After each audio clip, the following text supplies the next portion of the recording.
Okay, in front of me, I have Apple's TechWoven case. This case is pretty interesting for a few reasons. The first one is over the last decade, Apple has had a lower quality case and a higher quality case. What's kind of funny is their lower quality case, the silicone one, has had one of the longest runs of any accessory in the iPhone market, and it hasn't changed at all. And I think the silicone case really is a great option if you don't want to spend as much, but you still want an accessory made by Apple. Now, when we get to the higher quality case, Apple has been changing up the materials for quite a few years now. So we had the leather cases, which I really loved. I especially loved when the leather cases adopted the metal buttons. Those are some of my favorite Apple cases.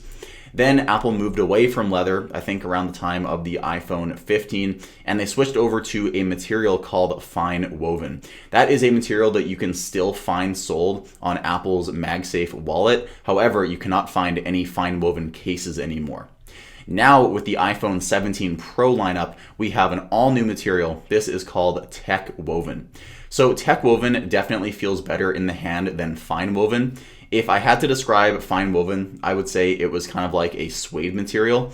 Felt really good in the hands, but durability was a major concern, and it just didn't wear very well over time. And that's why Apple didn't sell very many of them, and it was one of the most commonly returned Apple accessories. So that is where we switch over to this new texture. So the TechWoven case. This is a $60 accessory. When you hold it in the hand, it feels honestly kind of cheap and very light. And when you hold this in your hand and tell yourself you spent 60 bucks on it, you may not be the happiest, but when it gets on your iPhone, you will understand why this case is pretty nice. Here in Canada, this was an $80 case. So yeah, spending almost $100 for an Apple-made case. It's a little steep. It makes sense when you hear that it's coming from Apple, but again, quite steep, especially considering what you can get on Amazon for your money. The TechWoven case comes in 5 colors. The one I have here is blue. Depending on the lighting, it may look black or gray, but I promise you this is the blue. It's a pretty deep blue. So on my iPhone here, you can see I kind of have this blue and orange aesthetic. I think it looks pretty darn nice on my iPhone 17 Pro Max. It also comes in a purple. It comes in another color called Sienna, which I really like the look of. However, I didn't think it would look that good with my orange iPhone. It also comes in a green, which also I think looks really nice. And again, it comes in a pretty boring black as well. But again, this is the blue one, and I do think I made the best decision for my iPhone. You get the pop of color. It's not completely colorless if I were to get the black one, for example, but I think it looks nice and subtle, and it kind of hides all of the orangeness of my iPhone if I don't feel like showing off my very, very bright highlighter colored iPhone. So what does TechWoven actually mean? Because it's a little bit confusing. Well, Apple describes it as made from custom technical woven fabric made from 100% recycled polyester. So Apple is really leaning into their environmental awareness. That's part of the reason why they got rid of the leather cases. And knowing that this is made from 100% recycled polyester might resonate with some people. And you can't really tell that it's recycled because when you get this out of the box, it feels crisp, it feels brand new, and the material just feels really, really good in the hands. The material on the side is not the same as the material on the back of the phone. So it has a gripped or a textured TPU finish. I don't know if it's the exact same material as on the back. I think they do differ a little bit, but I think having this contrast with the TPU on the side and the fine woven material on the back, it really makes for a nice feeling in your hand. And as I mentioned earlier, when Apple added their metal buttons to the leather cases, I just love that. And Apple is sticking with their metal buttons on their premium cases as well. So all the buttons are also floating, which means you don't have to press very hard. So I really like when Apple added this to their premium cases. It just kind of adds that attention to detail. When you press these buttons, it feels like you're just pressing the buttons on the side of the iPhone. And sometimes it actually feels better, especially with them being made out of metal. Reviewing cases on YouTube is probably one of the hardest things to do because you really have to make your decision based on how it feels in your hands. So I'll do my best to kind of describe how it feels. It doesn't add very much bulk to the iPhone. It's a pretty thin case overall. The textured feeling on the side is very nice. Even though it might not show through YouTube, it really does feel like it has sort of a texture engraved on the TPU side.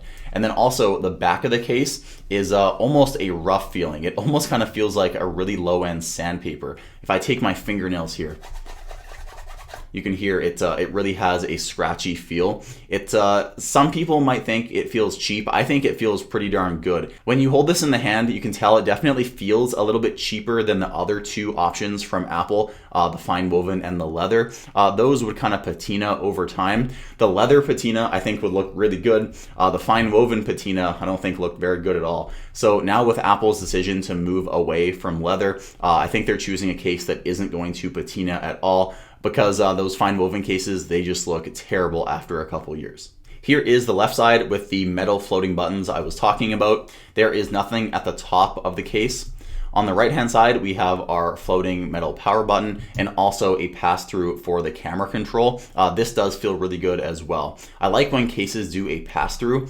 Some cases for iPhones that have the camera control, they completely cut out the case on the side of the phone. I don't like that, so I'm really glad that there is a pass-through option right here. And then down at the bottom, you can see we have precise cutouts for our speaker and our microphone. You have a pretty decent size hole for USB-C, although I do have some issues fitting in larger chargers. And then you'll also notice there are some holes here on the bottom of the case. This is because for the first time ever on an Apple accessory, we are able to attach a lanyard. If you don't want to use your own lanyard, you can buy Apple's first-party crossbody strap. I don't think a lot of people are buying that because number one, it's quite expensive, and number two, I just don't think a lot of people want to carry their iPhone across their body. But you are going to notice this across every single case made by Apple for the iPhone 17 lineup. You can see there are two little cutouts on each corner, and these are going to work on the crossbody strap. And of course, you can attach your own lanyard if you want to. All right, now for protection. This case is just not going to protect your phone. I'll just come out right out and say it. If you plop it down on the sidewalk and you scratch it down, of course, it's going to scratch the case and not the metal on the iPhone. But that's pretty much it. The case is so thin that if you drop it, I have absolutely zero trust that this case is going to protect my iPhone even from dents, especially now that this iPhone 17 Pro lineup is made out of a softer aluminum instead of a titanium. Also, for the screen, there isn't very much of a lip. You can see I'll do my best to get an up-close angle, but the lip is pretty much non-existent. If you have a screen protector on this, depending on the thickness of the screen protector, sometimes the screen protector is actually going to stick up higher than the case. So if you put this face down, the screen protector actually might be touching the table instead of the lip of the case. This is something I wish Apple would really focus on more in the future, just giving us that extra couple millimeters of lip so we can really make sure our screen is going to be protected. And that's really important on a case like this because it really isn't that form-fitting. You can see just how easy it is to push off the corners. And if you are dropping your iPhone from any significant distance, there's a pretty good chance that the iPhone is going to come out of the case. And with the lip being this small, you can pretty much guarantee that your screen is going to suffer a crack or a scratch. So with everything I've said, it kind of sounds like I really don't like this case. If I spent 20 or 30 bucks on this case, I think this would be one of the best cases you can buy. But at the end of the day, it just comes down to value, and you really don't get that much value for this case, except from this logo on the back right here, showing that it is made by Apple. So if you care about having an accessory designed by Apple for your iPhone, I guess this is one of the most premium options you can get. In terms of use cases, so when would I use this case? Well, I definitely wouldn't use it in the gym. I wouldn't use it when I'm going out for work to site. I would use this for a nice dinner out if I just want my phone to look nice and kind of take some of the really bright orange color away. I can put this down on the table and the texture looks really nice. Sometimes it reflects light in a pretty unique way, and you still have this really nice big cutout to show off that you do have the newest iPhone. So I kind of treat this as like your leather case. It's not going to protect your iPhone very much from big drops or any colossal falls that it has. It's kind of more like a designer iPhone case. And honestly, for a lot of people, that's all they're looking for.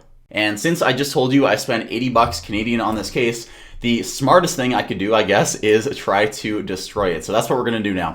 Let's go ahead and start with a coin. This is just a Canadian quarter. If I scratch it here, I can see a little bit of residue from the coin, but I think it wipes away. I can still see one faint line right here. So maybe with a little bit of rubbing from the finger, it should disappear. And it looks like it's completely fine. So coins against this case, going to be completely fine. Let's now say you have this in your pocket with some keys. Let's take a key right here. Let's see what kind of damage we can do.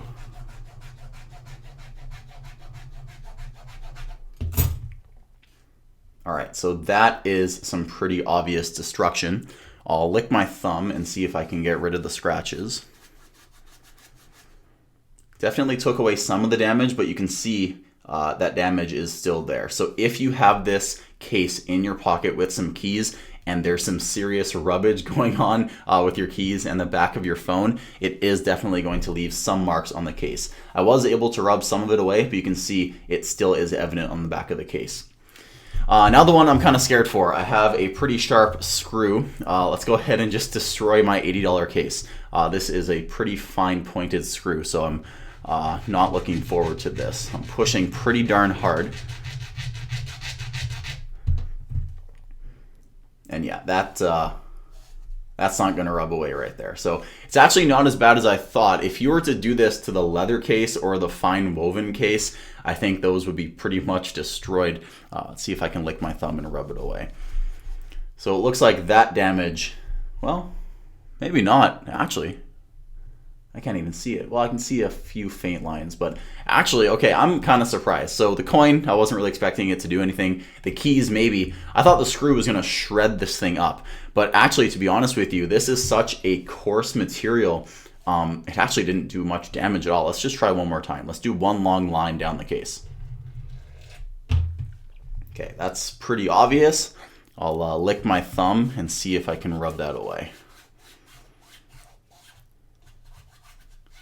All right, that doesn't look like it's going away. So you can see that is from the screw, as to be expected. So it's not the most durable case, but honestly, it kind of beat my expectations. So good job, Apple. All right, so that was the abrasive test. Now I want to see how it stands up against water. This is important because the previous two cases that this is replacing, the leather and the fine woven, both of those did not do good against water at all. The leather would stain and it would be stained forever, and the fine woven was just even worse. In some cases, if you got it wet, the fine woven material would bubble up and it would start to come off the case. So let's just see how we can do against water. I'll take it and I'll drop some on the case. Rub it in just like this. I'll take it off camera just to shake it off. And you can see here, some of it has dried. Doesn't look that bad. I'm gonna go off camera, I'll wipe it off with my shirt, and I'll see if it absorbed any of the water. All right, I dried it off. You can definitely see, especially around the Apple logo, you can see this area kind of here is a little bit dark. It feels damp. I think that's just it absorbing the water, but I'm not seeing really anything that looks like it's going to damage the case over time in the long run. I think if I let this dry out for an hour or so, it's gonna be completely fine. Also, I do wanna mention now that some of these tests I was doing up here, like with the keys, these are now a lot more visible. So I guess it just took a few minutes for me to see this damage, but you can see that really one long line here from the screw, and you can see this line up here from, I think that was the key. So again, it's not the most durable case, but it's actually not that bad. If you were doing this with the leather or the fine woven, like I said, this case would be done for. All right, so that pretty much wraps it up. I'll give you some of my final thoughts. Is it worth the price? Probably not. It's very expensive. Does it feel good in the hands? Yes. Is it durable? It's quite durable.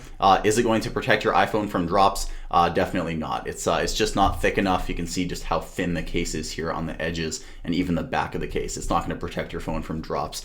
Even the lip. The lip is too small to protect your screen at all. Is it going to be nice for a date night and it looks nice and classy on your iPhone? Yes. Is it a good feeling case in the hand? I would have to say yes. Can you get a case like this on Alibaba or AliExpress for probably $5? I would say yes. I don't think it's going to be exactly the same quality as this, but if you want to save a lot of money and get something that's 95% of the experience, maybe go ahead and check out one of the cheap Chinese wholesalers before you buy this case from Apple. That's going to do it. Those are my thoughts. Let me know your thoughts in the comments down below. Like this video if you enjoyed it. My name is Michael, and I'll see you in the next video.